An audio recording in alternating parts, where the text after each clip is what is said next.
Cool. Yeah, my name is Chase Kenya. I'm originally from Southern California. Worked at Deloitte for about 5.5 years pre-MBA. And then during my internship, I was at Point B here in Seattle. They're in multiple different locations, but I was in the Seattle office. And then I accepted a full-time offer, so I'll be going back there full-time starting in July. Yeah, I mean, there's a few things you need to focus on. So obviously, case prep gets a lot of the attention. And so definitely you need to consider that and put the repetitions in. Find a study group and make sure that you're working hard on the case prep. But don't also forget the other piece of it, which there is behavioral, and there is just an overall confidence and preparedness that you need to be ready for in consulting style interviews that are a little bit more intense than others. So definitely focus on the cases, but don't skimp out on the behavioral aspect, because if you can tell a good story and how your experiences would translate into the consulting world, that goes a long way. So I think if you go in there and you crunch the numbers on the cases, you'll do great, and that's awesome, but you also want to make sure you can tell the story, communicate your value proposition to them in those behavioral interviews as well. Sometimes they don't spend as much time as you'd like, but you need to make sure it's nice and tight and you can actually tell that story. And then I think overall, in terms of interview prep, consulting can be a little intense and it can scare people off before they even get in.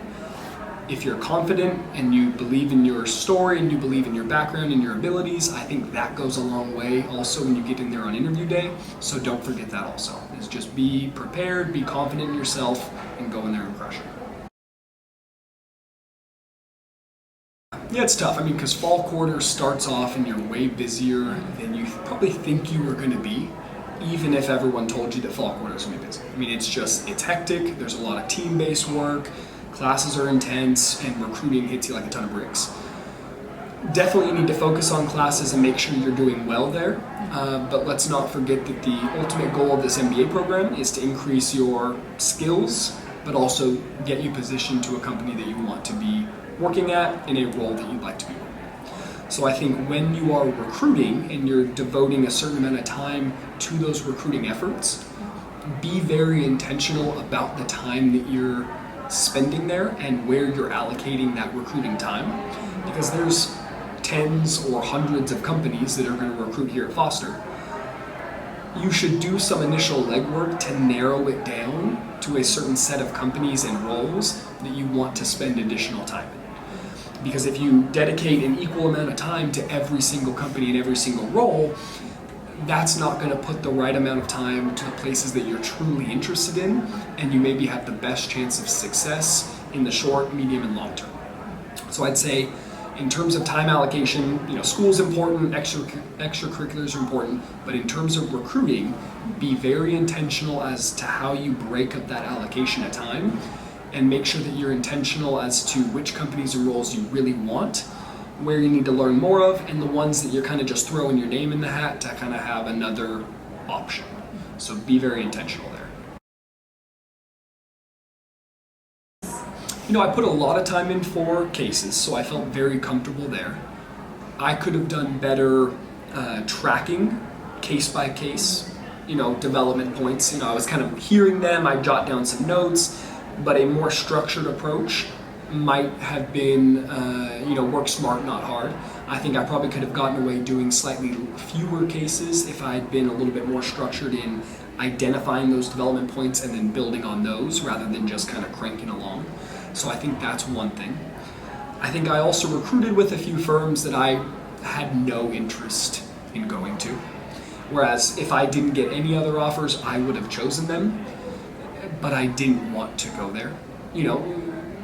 So I think being smart about that. You kind of know that from the get-go, that you're kind of just throwing your name in the ring, but you don't want to dedicate a whole lot of time if you're really not that interested in it, because one, it kind of does you a disservice in a sense that you want to find a role that fits you and is good for you. It also potentially takes away a spot from someone that also is interested in that role.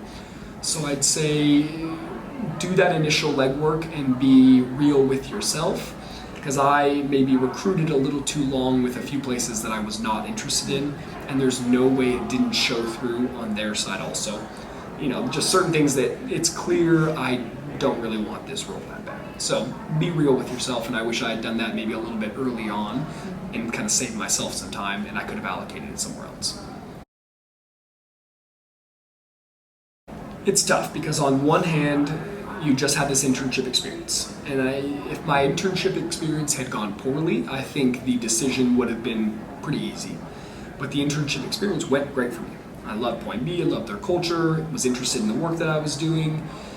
So that made it complicated because it gets tough when you're around 100 other people that are all talking about recruiting. There's new roles being posted on Foster Jobs, so you start to kind of get caught up in the excitement, thinking like, oh, I could probably go in and apply for those jobs.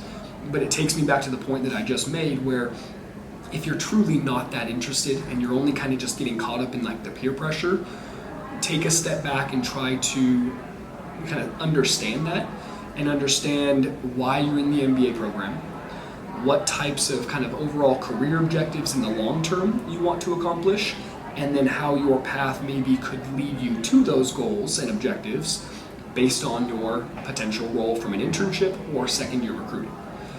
I started kind of reassessing things that I had thought about during the first year and even leading up into the MBA program about the type of company I wanted to work for, the type of role I wanted to be in, and ultimately what I wanted to do in my career. And that led me to my decision to accept the Point B offer. I had worked at a company with a big name before, so I didn't need that on my resume. I wanted to find something that was more impact focused, which I found at Point B. So you have to really internalize it, think about what you're trying to get out of the program, and try to kind of put on noise canceling headphones and not listen or think about what everyone else is saying, because it's easy to get sidetracked. So try to put the blinders on and focus on you and what's best for you in making that decision. I'd say stay confident. You're all very smart, you're all very intelligent, hardworking, motivated, great people. You're going to get rejected from places. Maybe the one place that you really want to go to doesn't happen. That sucks, but it's going to happen. So stay positive, stay optimistic, keep doing what you're doing, work hard, work smart. It'll all work out.